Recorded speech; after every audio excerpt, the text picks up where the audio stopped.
తెలంగాణ రాష్ట్రంలో నిర్వహించబడే ప్రసిద్ధమైన బతుకమ్మ పండుగలో వేపకాయల బతుకమ్మ ఒక భాగం. 9 రోజుల పాటు జరుపుకునే బతుకమ్మ పండుగలో 7వ రోజును వేపకాయల బతుకమ్మగా జరుపుకుంటారు.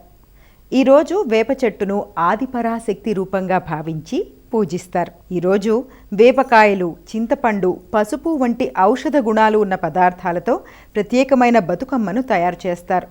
వేపకాయల బతుకమ్మ రోజున ప్రత్యేకంగా ఆరోగ్యానికి మేలు చేసే పదార్థాలతో నైవేద్యం తయారు చేస్తారు.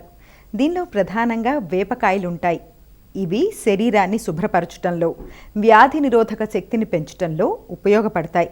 నైవేద్యానికి ఉపయోగించే పదార్థాలు: వేపకాయలు, చింతపండు, పసుపు, కొబ్బరి తురుము, ఎల్లుపూడి లేదా కారం, నువ్వులు, బెల్లం. తయారీ విధానం: ఈ పదార్థాలను కలిపి ఒక మిశ్రమంగా తయారు చేస్తారు. కొన్ని ప్రాంతాల్లో దీన్ని చిన్న బుండీలా కూడా అందిస్తారు. ఇది పిల్లలకు, కుటుంబ సభ్యులకు తినిపిస్తూ ఆరోగ్యకరంగా ఉండాలని ఆకాంక్షిస్తారు.